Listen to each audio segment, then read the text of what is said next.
Hey folks, Quill18 here, and welcome to Let's Try Blood of the Werewolf. So Blood of the Werewolf is a platformer game that's been released by Midnight City, or rather it's going to be released at the end of October. Polaris was nice enough to send me a preview copy. It includes the first 5 levels, and man oh man, was this game kind of rough to do. My platformer skills are really not good, but I really enjoyed this one, and I played through all 5 levels that I was sent and had a blast.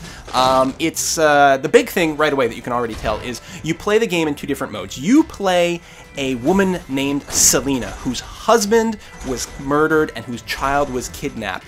But you are a werewolf, so you decide to swear a blood oath or something against these guys, and you are going to go and rip them apart no matter where they are. So, you go through the platformer, you alternate between your human form, which has a crossbow, and your werewolf form, which has a claws, obviously, and a double jump ability, and some cool chargy kind of stuff, and whatever.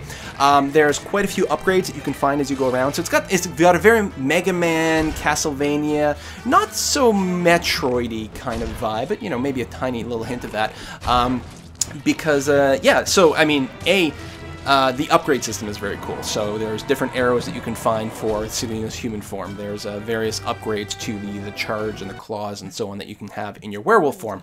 But in addition to that, the game is not, I find, compared to some other platformer type things, and even though it's, if you're using a gamepad, it is a sort of a dual stick shooter, although I was using the mouse and keyboard just because I'm not good at thumbs.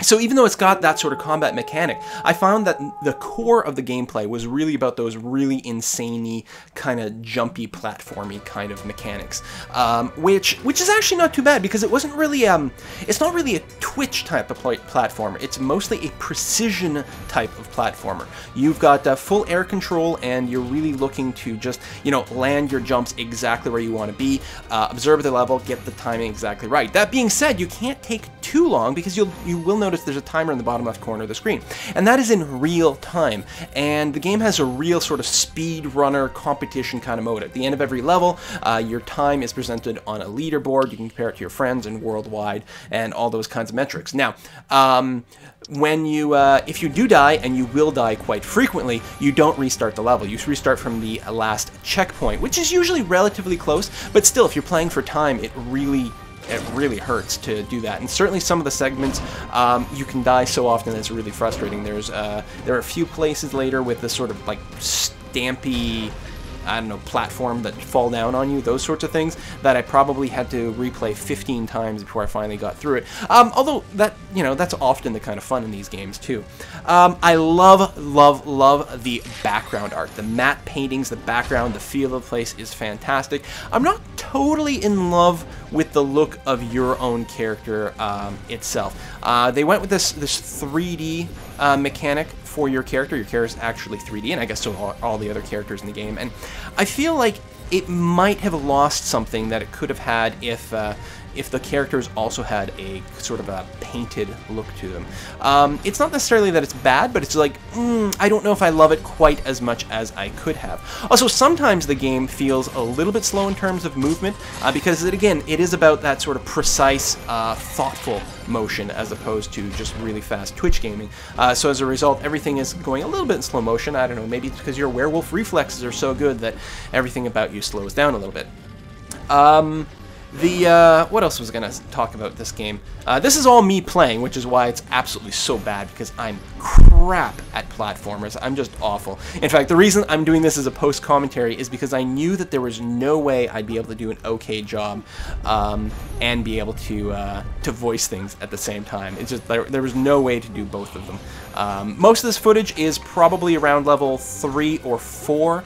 The final game will have 10 levels and quite a few more bosses, upgrades, monsters, that sort of thing. The sound is great. The music in this game I really love. The voice acting is really fantastic in my opinion. In fact, the reason I decided to do this Let's Try, because you know, platformers are not really my thing, is if you go and you click on the link to go to Steam and you watch the trailer, man, I love the sort of voice acting and storyline in that trailer. That trailer doesn't show much of the gameplay, but it gave me such a great vibe that I had to play it. And the game does stand out. I mean, there aren't a lot of platformers, well, first of all, where you play female characters. It's very unusual. And having the dual modes was something that I thought was going to be kind of cool, and I like werewolves. What can I say, man? Team Jacob? No, I'm kidding. But yeah, so I don't know if you've noticed in the bottom right corner, every time there's sort of cycling moon there, that's the autosave. So you can see that checkpoints come fairly frequently, but when you get to the harder section of the game, it really does feel like, couldn't I have a checkpoint every time I land a jump? Because sometimes it's just absolutely brutal. We're gonna end the video with another boss fight against Mr. Hyde here. The first boss fight against the creature, I actually enjoyed myself a lot, and it took me several tries to be able to sort of figure out the pattern of the boss and then learn how to evade it. And it's that sort of very Mega Man-y, Castlevania kind of boss fight where it's all about figuring out the patterns and then beating them. The Mr. Hyde fight, I actually got it on the very first try, which surprised me. The pattern wasn't very difficult to figure out, but it was a very long fight. I felt like the amount of damage he took was a lot, and maybe maybe that was the nature of this particular encounter. It was to see if he could wear you down through attrition. But to me, it went a little bit long there compared to the first fight against the creature. It was just like absolutely crazy, pull your hair out, so many obstacles to dodge. But yeah, that's it. It was a really cool game. I really enjoyed playing it actually, and you might want to check it out. See you next time, folks. Bye bye.